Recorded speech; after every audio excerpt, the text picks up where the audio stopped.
I'm Kiana Miner. Welcome to the Crazy Courage webinar, where we are busting success myths and learning how to live more courageously. Today we have Karen Drucker with us, and I am so excited that you're here, Karen. Thank you. Karen is an amazing and uplifting person. She has an amazing spirit. She's an author and a musician, and I'm just so happy to have her here. So again, welcome, Karen.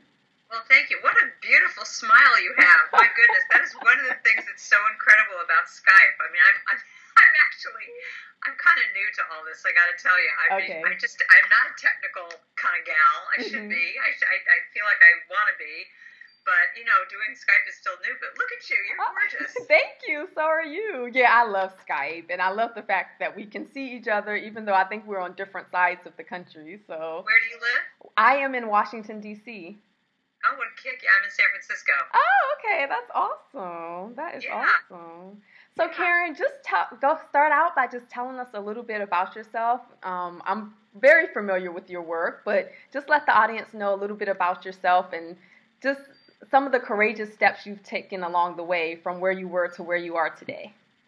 Sure. Well, I think the courageous steps I've taken have all been about letting go of one thing and moving on to the next. That's pretty much how I define courage. Okay. Because I think it's really easy to be kind of stuck where you are and be complaining about it. Yeah. Instead of saying, the real courage is like when you're saying, I'm comfortable where I am, or even if you're not so comfortable, but you know it. Right.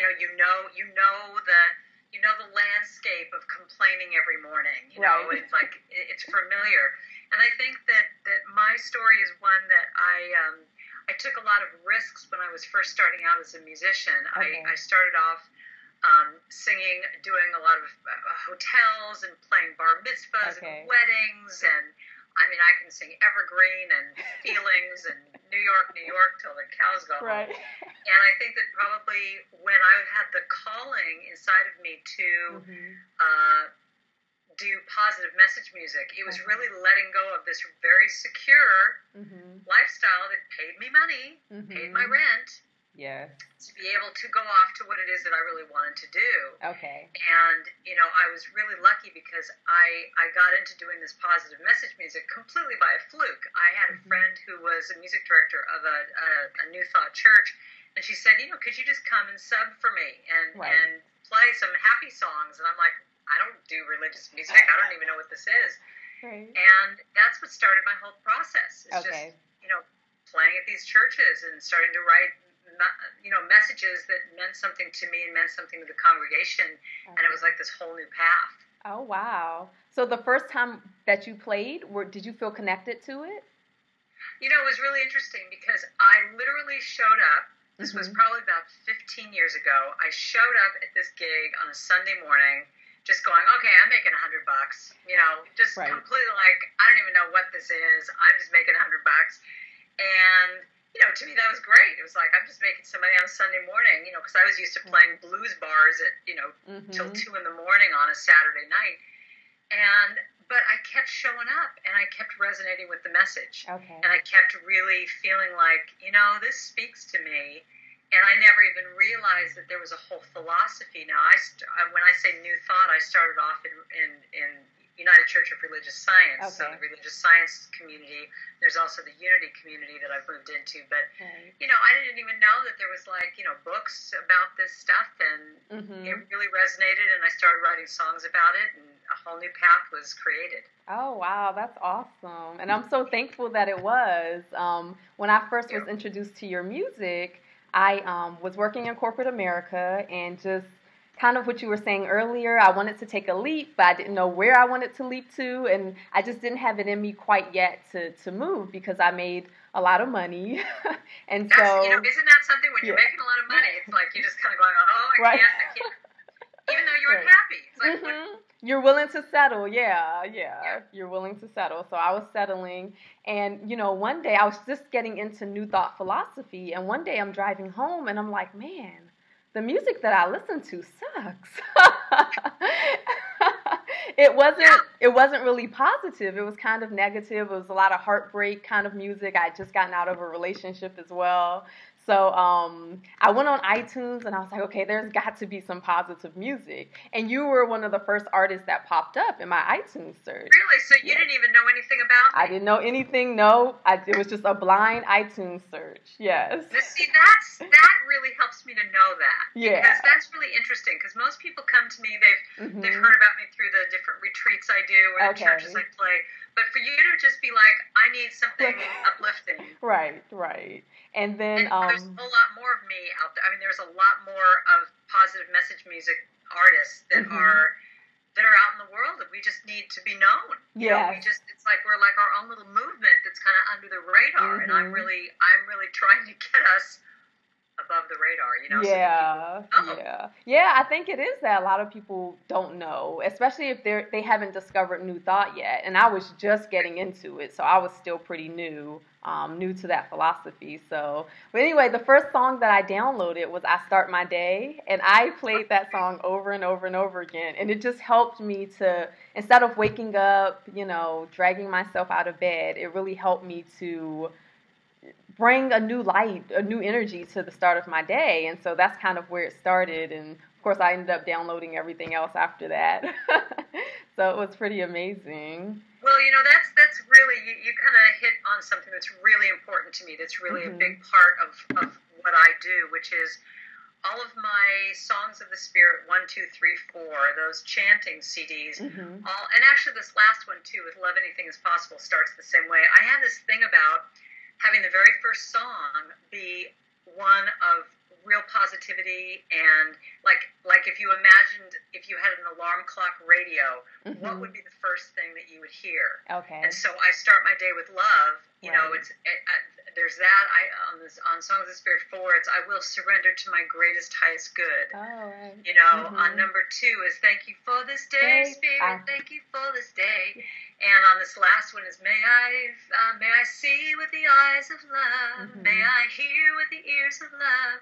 And it's just like these prayers to start your day in this way of a foundation of positivity. The story I always tell that I just love, because it's so appropriate, is that I got into this because I was in a hotel, and the first song that I heard on my alarm clock radio was Linda Ronstadt singing to me, "You're no good, you're no good, you're no good." Oh, wow. Okay. And that stayed with me all day long. And I kept thinking, every time I tried to do something, I kept hearing, "You're no good, you're no good." Wow. And I thought, well, what would it be like if the very first song you heard was a love song, or I will be gentle with myself, or something like that. That the best compliment I get from people is they say, you're driving me crazy because I can't get you out of my mind.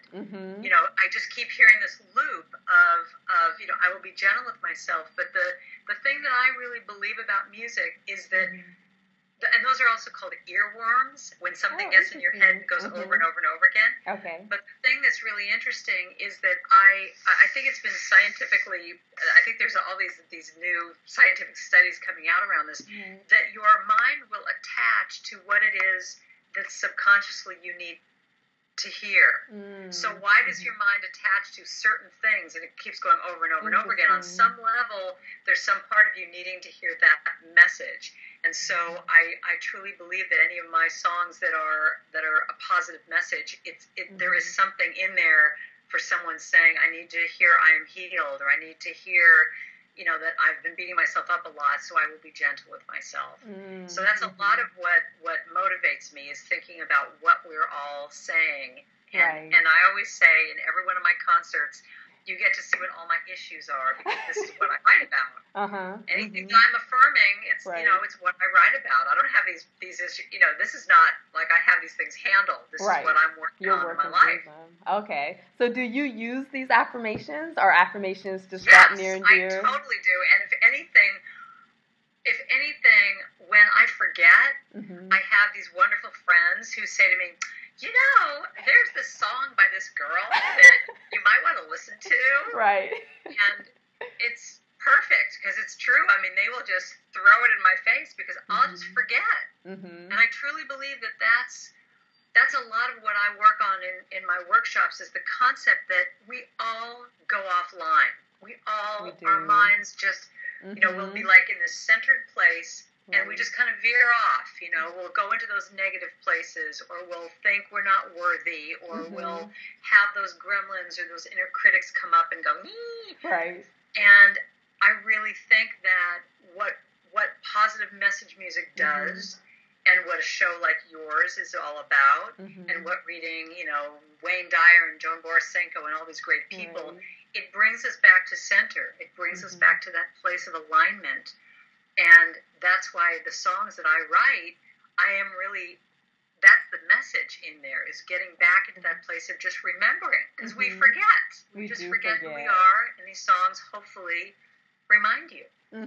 Yeah, that's amazing. So the encourage for you is more of a process. It's not like a one-time, okay, now I've handled this. But it's like a, everyday kind of meeting yourself where you are. It's beautifully said. It's meeting yourself where you are. And I think that probably one of my most popular songs, especially in my women's retreats, is the song, I will be gentle with myself, I will be gentle with myself, and I will hold myself like a newborn baby child. And I think that song is so popular because I think that me, tend to just, you do something that you think is kind of stupid, or you go off track, or you go off your diet, or you didn't exercise, or whatever, and you act human. That inner critic just rushes in. Right. So to have a song saying, I will be gentle, and I'll treat myself, I'll hold myself, I'll rock myself like a baby child, it lightens us up. Right. Lightens me up, and I'll tell you something, I have to sing that song to myself quite a bit, because like even today, I even called you earlier, like, oh my God, I'm not doing anything right with my computer, and I'm afraid I'm going to screw it all up, and I have this inner critic that just goes, you can't do this, you're just being bad right now. We all have so if I can lighten up a little bit, it really helps me. That's awesome. Yeah. So we know the affirmations are near and dear to you. What else do you do to build that inner courage where you're able to, reconnect with yourself and stay authentic? I think for me, I think a lot of it really has to do with a few different things of knowing what it is. I did this before, coming back in my in the center here for you to see. So I have a song called You Are the Face of God. And the sign language for that goes, you are the face of God. Oh, wow. I hold you in my heart. You are a part. Two parts coming together of me. Okay. You are the face of God. Okay. And so this thing that sign language is, this is God. So this is like center. This is your divinity. This is coming home to center here. And I find that, especially when I teach in my women's retreats, it's really interesting to hear how we all have so many different ways that will reconnect us back to that center. And so for me, it's nature. Okay. It's walking in nature. It's listening to inspiring music. I have a little thing that I do every morning where, do I even have it with me? No, I have my Science Mind magazine, my Daily Word magazine, that have the thought for the day. I read those. I'm doing a daily thing with Mark Nepo, but Alan Cohen also has this beautiful book called A Daily Breath of Life, which is just every day you read a little inspirational thing. And so when I need to have courage, when I need to look inside my heart and see what is next for me, I say, what am I to be today? Or what is the next step for me to do? Those ways of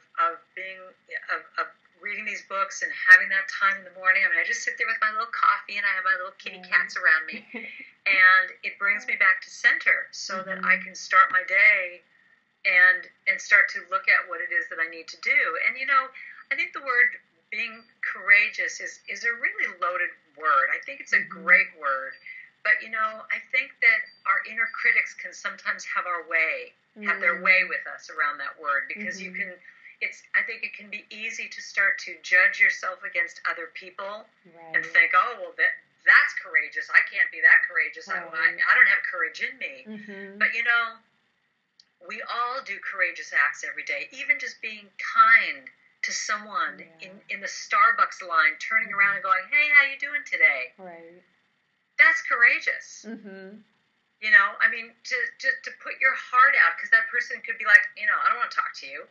So doing anything that allows you to open your heart and open to somebody else as being courageous, or to say, you know what, I'm going to say no to somebody who wants to go out with me. I'm going to say no because I need to have that time to write my book that I've been wanting to do forever. And saying no is a hugely courageous act. It is.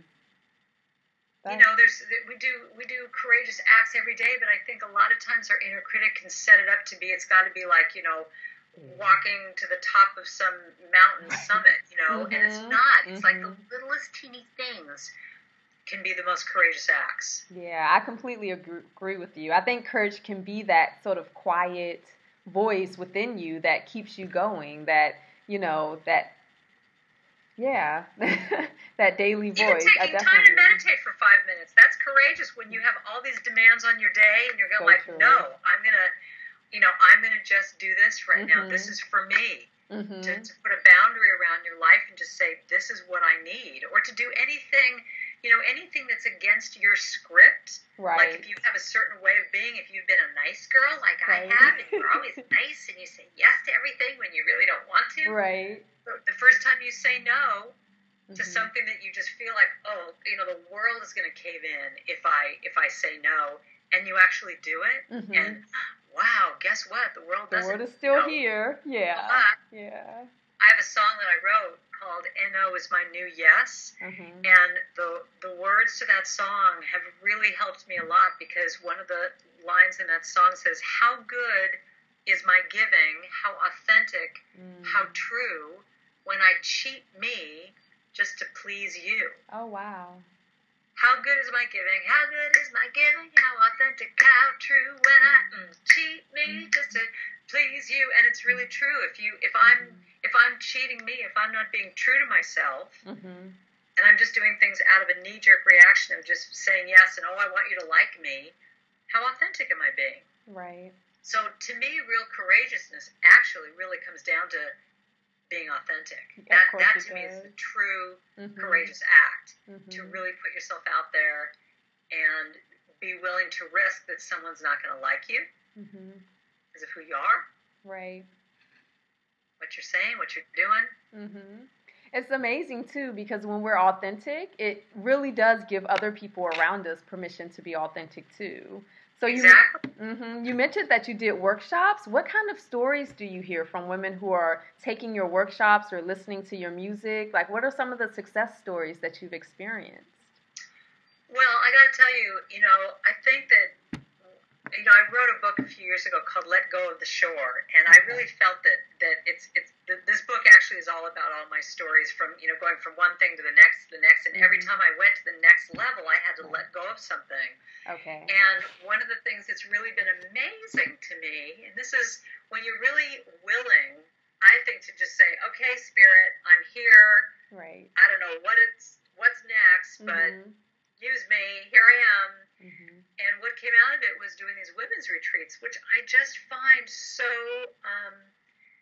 stimulating, because you get a bunch of gals together, and we're not having to cook and clean and take care of people, and we're just there for, just hanging out with each other and talking. It's been really amazing to see, and your story is something that a lot of women talk about, is the idea that they were doing something and they were secure in it, but that they felt this call. Well, another song of mine, The Call of Something More. They felt this call to be something different, or to do something different. And so a lot of my women's retreats are really about supporting each other in hearing that voice saying, I don't know what it is, but something's bubbling in me to do something different, to be a different expression of the divine in this world.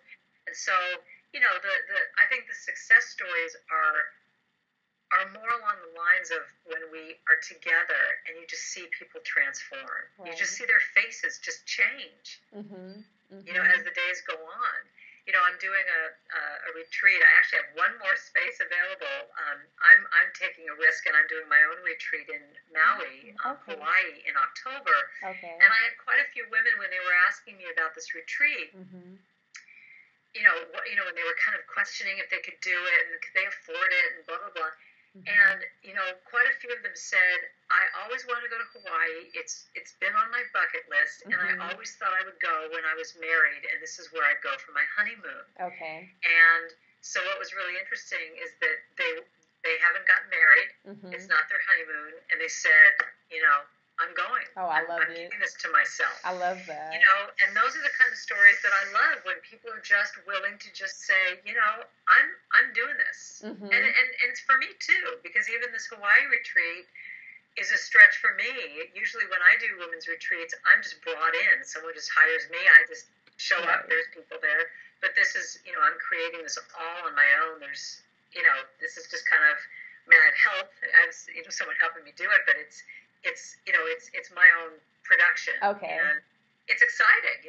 It's exciting for me to expand out and see what else I want to do in that way. And it's risky, and I've had a few moments of going, yeah. Do you think it's important? Is that important for building that inner courage to continue taking risks, continue stretching yourself? It is, and I'll tell you why. Because I look at courage as the same thing as when you think of something that's fearful. And I always use this little example of, like, if you pick up a 50-pound weight, you pick it up, the first time you're going, it's really hard, and you're literally shaking. But if you pick that weight up every day, that muscle gets stronger. And then you go to 60 pounds and you shake again. But then at 60 pounds, eventually you get stronger. And so I feel it's that being courageous or taking risks or any of this kind of stuff, it's simply a muscle. You have to keep showing up and putting yourself out there. And you don't do big risks every day. Right. There's sometimes little teeny things you're going to do, but then all of a sudden you feel like, oh, I see this ledge, and jump and the net will appear. Right. It's like you have to be able to. I mean, for me personally, I have to be willing to risk and have that feeling of, oh my God, is this going to work? To feel like my field is expanding to include bigger things in my life. Awesome. That's awesome. If we could just back up just a little bit, when we were talking about your transition from sort of the corporate gigs to writing this new soul-inspired affirmation music, could you talk about the difference? Like, how did it feel? What was the different feeling that you had when you were working and not really doing inspiring work to when you took that leap and started creating the music that you love today? All right, I'll give you a great example. So I had a job. I used to make $50 a night playing at a piano bar in San Francisco. And when I first got this job, I was thrilled because I was a house cleaner before this. So now all of a sudden, I mean, I'm a house cleaner during the day, and now all of a sudden I got this job, and now all I am is I'm a professional musician. Yay! And I'm making $50 a night, and I'm playing at one of those piano bars where it's a big round, the piano's there and all the people are sitting around. Right. And I'm thinking that this is the greatest thing in the world because I'm making $50. I'm a professional musician. Right. And this worked for about 4 months until all of a sudden people are sitting there, can you play Misty for me? Right. And they're smoking. They're putting $1 in my tip jar to play the Piano Man song 900 times a night, and New York, and feelings. And I'm going, oh my God. And I remember driving to this gig, and I would turn the corner, and it would be 4 blocks away, and I could feel my whole spirit just going down. And I remember at one point I had this thing about I would take my watch off and say, okay, I'm not going to look at my watch for a really long time. Right. Because, that'll make the time go faster. And I remember one time, taking my watch off, I'm playing all these songs, and I look at my watch, and it was 10 minutes had gone by. And I thought it was hours. Right. So do you know what I'm saying? I know. It's sinking, deadening. Right. Oh my God, this is lasting forever. When is this going to be done? As opposed to, when I do a concert, I did a concert recently for 30 cancer patients. And I was just there to sing healing affirmational music and get them singing and writing their own chants that were going to help them through their chemotherapy. And that time flew by. Right. And I was inspired. I feel like, once again, this thing, it's like the spirit is just coming straight through. Right. I am excited. I'm twinkling. Mm-hmm. See, I can look at you and I can completely, I mean, that's one of the things that's so great about Skype. Yeah. Because I'm looking at you and you are the complete expression to me of someone doing their bliss. I mean, you just, you're, I mean, that's really one of the things that's great about Skype, because you are just radiating off the screen. Just this, I have when I talk at churches, I have this talk I do based on, I have a song called Shine. I let my big, bright, brilliant beam of radiant light shine, and I talk all about twinklers. Okay. And when you meet someone who is doing their right work, they twinkle. They literally, their eyes lit up and they twinkle. When you're seeing someone who's not doing their right work, they're like, so true. You know, they look like, you can look in their eyes and they tell. just look dead. Yeah. And so when I'm looking at you, I mean, you just are just, you know, blasting off the screen at me. Thank you. And I love, so I'd be interested to know what you were like when you were at the job that you didn't like. Yeah, it was a very similar to what you described. I mean, I was working, before I had that job, I was working retail.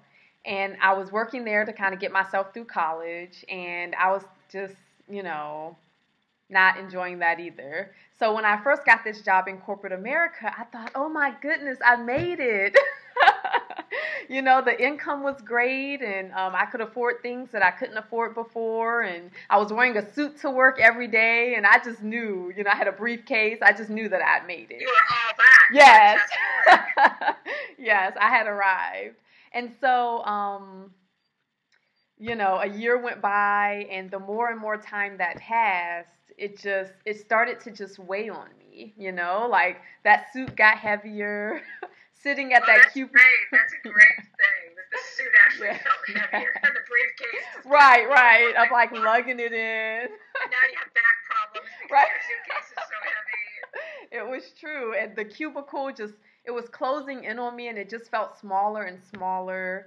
And I knew that I had to take a leap to something else. And you know, your music and other tools just kind of helped me to get to know myself, because I think that was one of the things that was missing, was that I never really took the time to figure out what I wanted to do. You know, I was in college, and I was like, I know I have to get a job.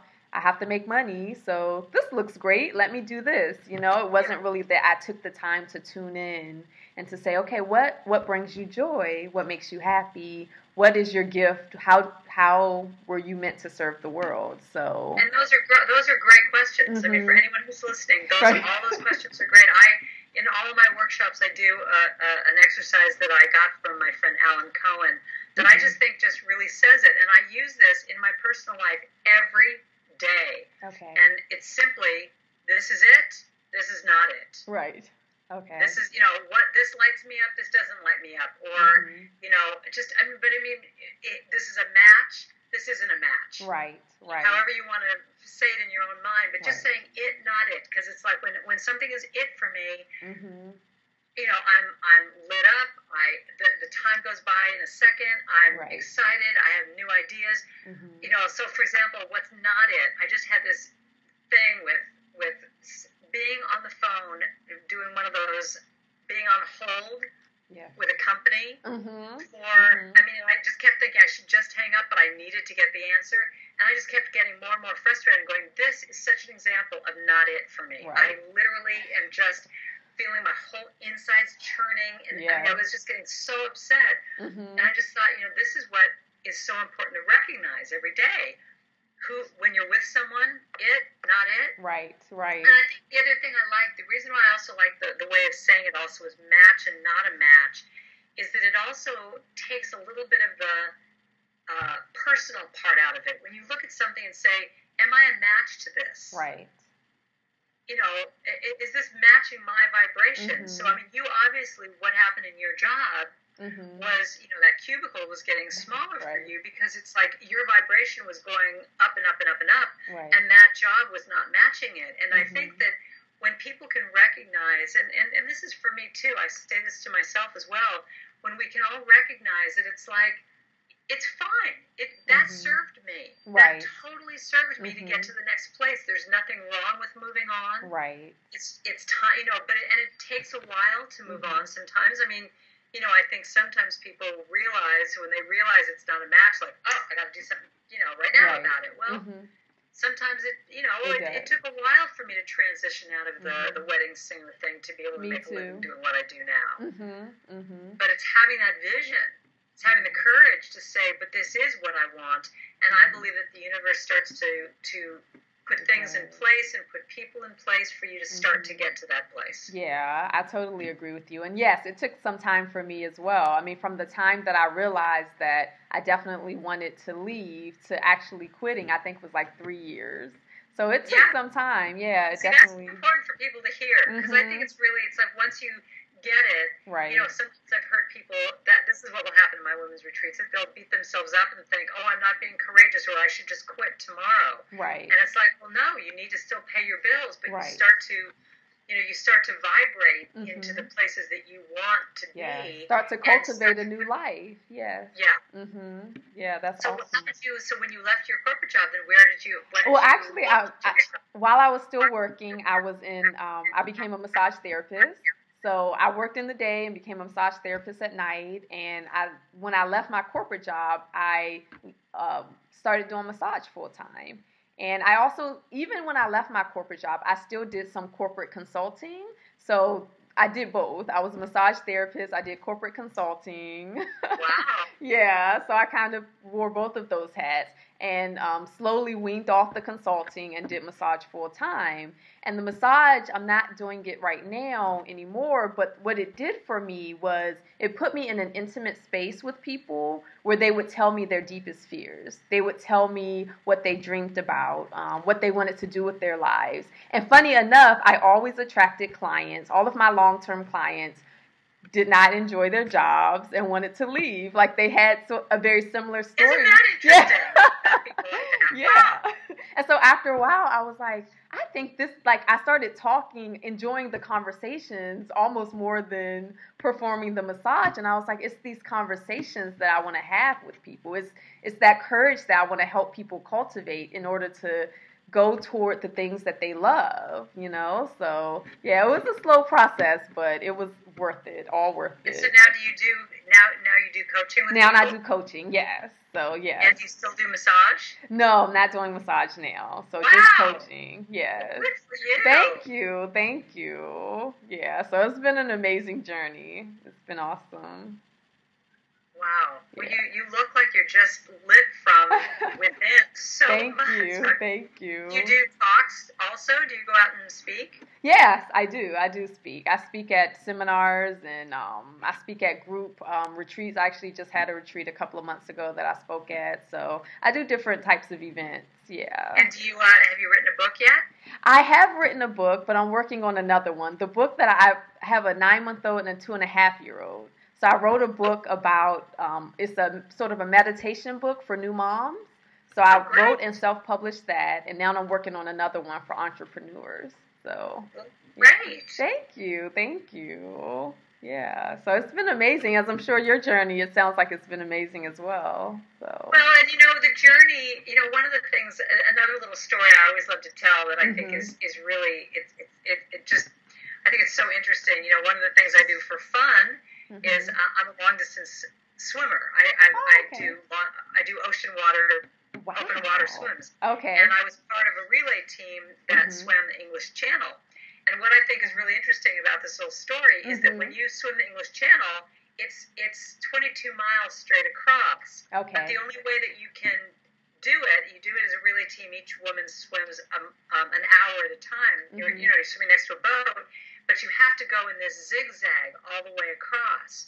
So you wind up doing 32 miles. And the thing I love about this idea is that if you just go straight, you won't make it because the tides will just take you and you won't make it to the other side. Okay. But if you trust that the boat has the plan for where the tides are, right, and you allow yourself to really just go in this zigzag path, you will get there. Wow. And I love that so much because to me, that's what life is. It's like you didn't, when you were sitting in your cubicle, you didn't go, oh, I'm going to be doing this in 5 years. You know, you had an idea of like, I see something bigger and I have kind of a vague idea of it, but the things of like, you know, your books and different talks that I'm sure you do and the different things that will be coming to you, you know, that's all part of that kind of a zigzag path that you have to just first say yes to the very first little step. That's the first thing. It is. You know, just the first little step, and then it takes you here, and then you reevaluate and go, well, where do I want to go from here? Oh, it's kind of feeling like I need to go over here and over here.